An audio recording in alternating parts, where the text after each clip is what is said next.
I've had several questions about order selecting lately, and I've been meaning to get to them all. This last week, a young job seeker wrote, "I've pulled orders at 3 companies before, so I have a lot of experience. But I've applied at this one place offering XX number of dollars an hour, and they say I don't have the experience. It's a lot of money, and I want that job." So today, let's talk about all the different tasks that recruiters are advertising for and how they may just be using the wrong vocabulary with us. I'm Marty, here on Warehouse and Operations as a Career, and I can feel such frustrations myself. We as job seekers have a set of skills and experiences. We're looking at the job boards and all those job groups that are advertising for help, and we see that pay rates can differ more than quite a bit, and it just doesn't make sense. Of course, we want to apply at the highest rate. And the position of order selector, order picker, what all is it called? Fulfillment associate, inventory picker, I've seen stock picker, warehouse picker. Let's see, what are some other things that I've seen? Oh, here's always a good one, picking specialist. And that list can go on, only limited by the recruiter's imagination. But all that fancy wording doesn't help us at all. Very few ads give us much of a job description to really work off of.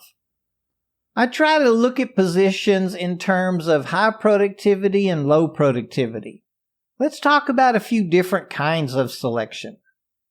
Let's start out at a small piece assembly line, or what else do they call it? Kitting operation. Things like a gas meter production plant or a telephone assembly facility.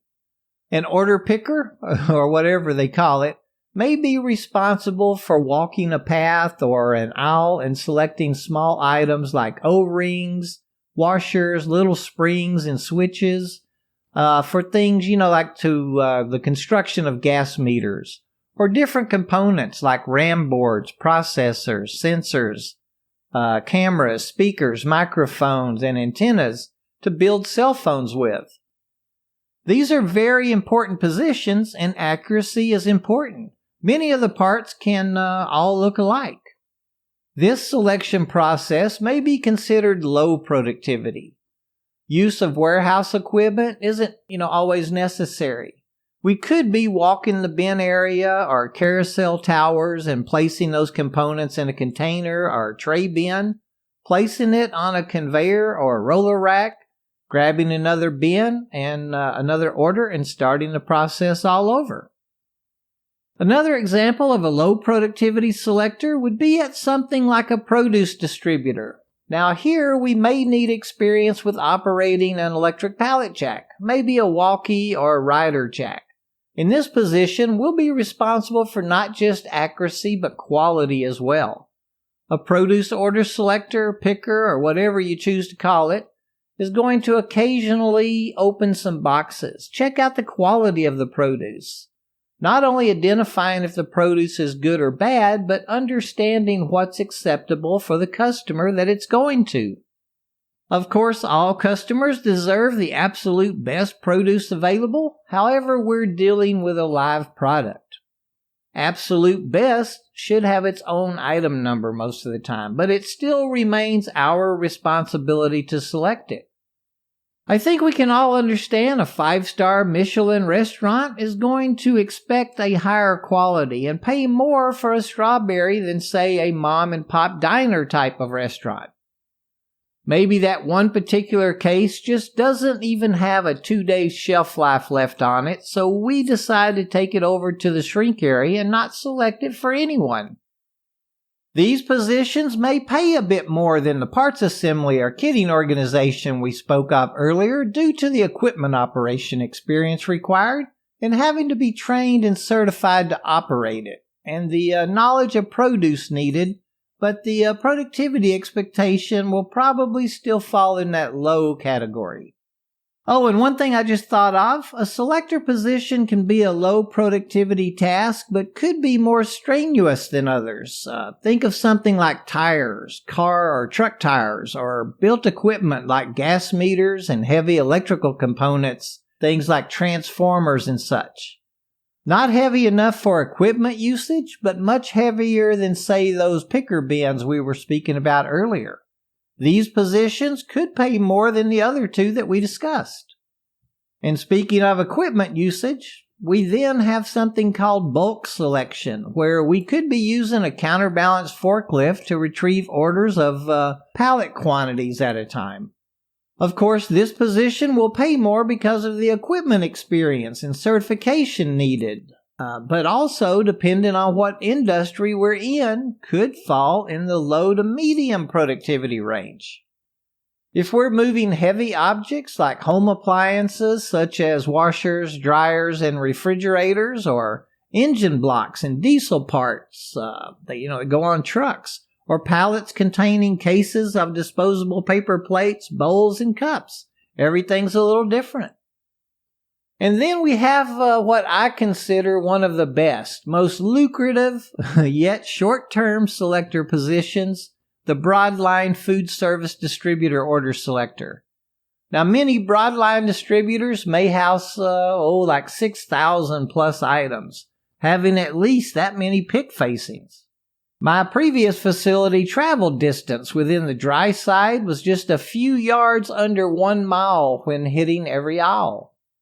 These facilities will be utilizing the electric or hydrogen fuel cell powered double or even triple platform rider jacks.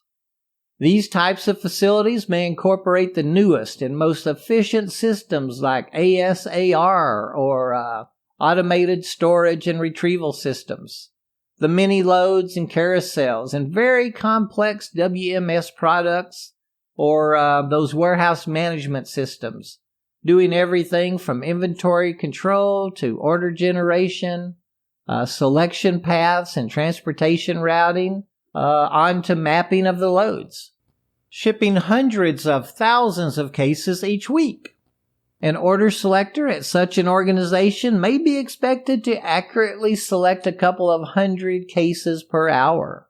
And they are quite well paid, possibly earning double plus that of a lower productivity position like we discussed earlier. These selector positions will require at least 3 to 5 years electric rider pallet jack experience along with some type of RF or speech-to-text scanning experience. And quite honestly, the type of work ethic as to come in, get the job done, and go home, that kind of mentality. And these high productivity positions can come with a pay-by-the-piece selected component as well, which can further increase our earnings.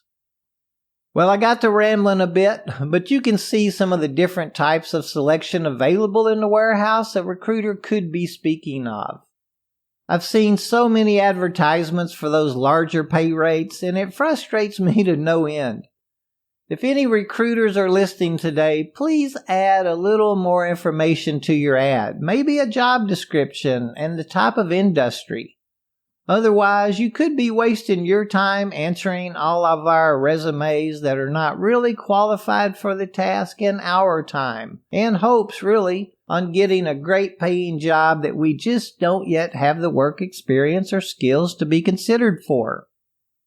Earning those big bucks is achievable for all of us. A selector position is a great job, and as we've just spoken to, can be a great career as well. Another thing about any kind of selection is its growth potential.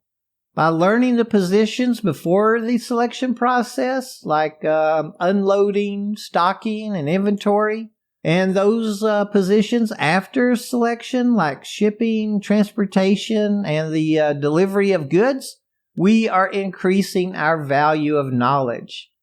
And knowledge and ability mixed with a little more responsibility will mean more pay every time. Well, I have to get back to work myself now. I hope I gave you a little insight to order selection or whatever your recruiter calls it and why the pay levels can be so spread apart. Thanks for checking in with us. Maybe tell a friend about us, and please be safe in all that you do.